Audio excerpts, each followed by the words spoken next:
man. You doing your thing, right? So your Houston career. Talk about your Houston career. What happened with that? What happened? Going to Hmm. Houston. What took place with that?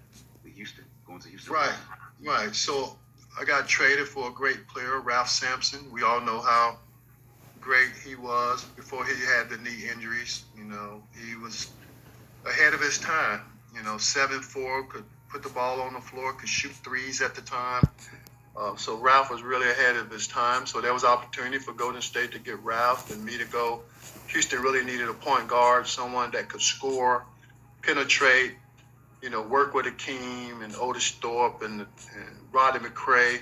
So we had a great team when I got traded to Houston. We had a lot of talent.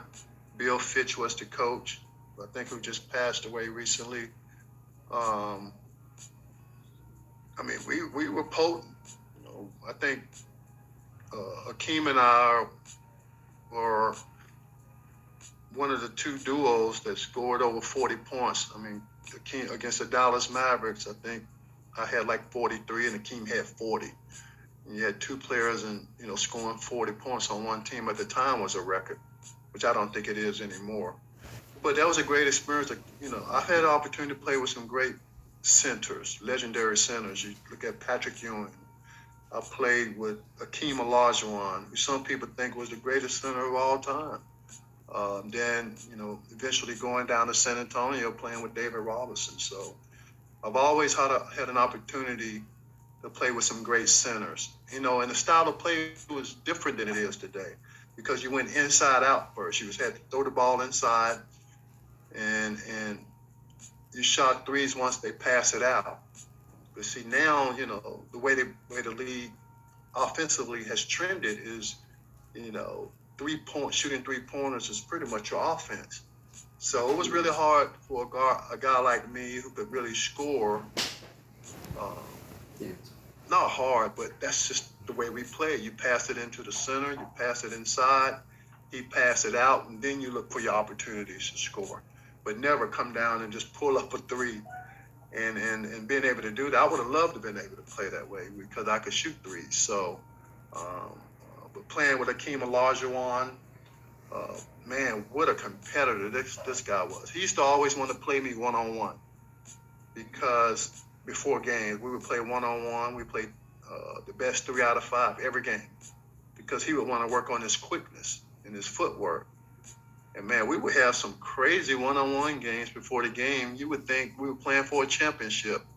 And he was the kind of competitor that if it was tied up, Akeem would back you down and dunk on you just to win, knowing you couldn't stop him. I wore 180 pounds back then. So, um, but yeah, playing in Houston was amazing. We had a great team, and having an opportunity to play with Akeem Olajuwon uh, was amazing. Okay, good thing you brought that up about the 3 point shot. Yeah, I've been watching the playoffs. A lot of guys, you guys shooting threes. Like, do you think that's too oversaturated away from the in between game where a guy can shoot that mid range jumper from 15 feet? Because everybody can't be a Steph Curry. Everybody can't be a Klay Thompson. But there's too much emphasis on 3 point shot. You think that's bad for the NBA or good for the NBA? Well, it's definitely oversaturated because some of those guys cannot shoot threes. And I do not understand if you can't shoot threes at a decent percentage. Why are you shooting 10 threes a game? I don't understand that. I mean, I understand the analytics part of it and how it affects the game, but I agree with you. Everyone is not a Steph Curry or Klay Thompson or Trey Young down in Atlanta. But you have these guys shooting threes that, I mean, I don't get it. I mean, our coaches coming up would have never allowed us to shoot a three. The only time we shot threes if we were down, right? It's the end of the quarter, or you were down by, a certain amount of points and you needed to try to shoot threes. But other than that, being able to have that as a central part of your offense where you're running plays to shoot threes, early in the shot clock, it's just a different game. The game is not as physical as it, during the time that I played. I mean, I'm not one of those old guys like our game was better. I'm just the difference between them, between the two eras or the eras is the physicality that's allowed. I mean, when I came into the league, man, they would be holding and grabbing your jerseys. I mean, I had one guy pull my jersey, my shorts all the way down, and the referee just looked at him. You know, guys would hand check you coming across the lane. Would lay you out. But that right now, it gets you thrown out of the game. Like some of the plays that say Draymond Green got kicked out of the game recently against Memphis, that was a normal play in the NBA.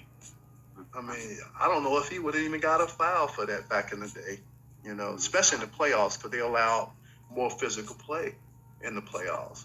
So it's different now. I understand it's more entertaining. It's not the bad boy Pistons way of playing. Aesthetically, it's more pleasing to the eye to be shooting threes and not as physical. But, man, it was great.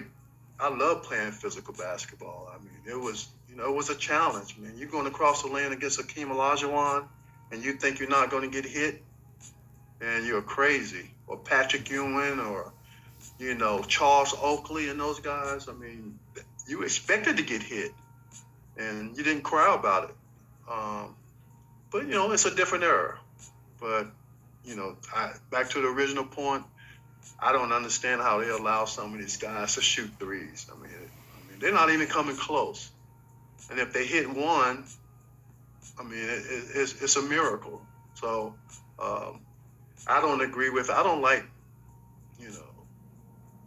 guys shooting threes that should not be shooting threes. And it's so obvious to the, we're fans now, and it's so obvious to all of us that, man, you look at the team, you're like, man, why is this guy pulling up from three? He should be trying to get to the basket. But hey, that's what the coaches are telling them to do. And like you said, the mid-range game. Watch Chris Paul. I mean, Chris Paul playing is a piece of art. It really is. I mean, I love watching him play. How he breaks the defense down. He gets into the lane. That's what I like about Jason Tatum from the Celtics. Well, he can play at all three levels. He can play at the three. He got a nice mid-range game, and he can get to the basket.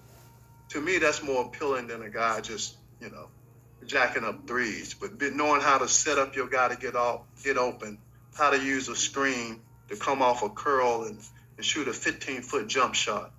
The way Devin Booker plays, I love watching Devin Booker play, the way he manipulates the defense and has that sweet mid-range game. And, a good two is always better than a bad three, I would think. But watching him play sometimes, it doesn't seem that way. Okay, so you finished your last year with the Nets. Talk about that, going back to the team that originally was drafted. Talk about that experience. Right. Yeah, that was pretty cool. Having an opportunity to go back to the Nets, and I pretty much knew that was going to be my last season in the league. And I played with some cool players, and Derek Coleman and Kenny Anderson, who was an outstanding point guard. Cool. They talk about how Kyrie handles the ball, but Kenny Anderson, man, he had that ball on the rope as well. So we had a talented team. Very young. That's when Derek Coleman and Kenny Anderson were very young in the league, and we didn't do very good. But it was. I was a part of them really starting their careers off, and had an opportunity to play with some great young players in those two.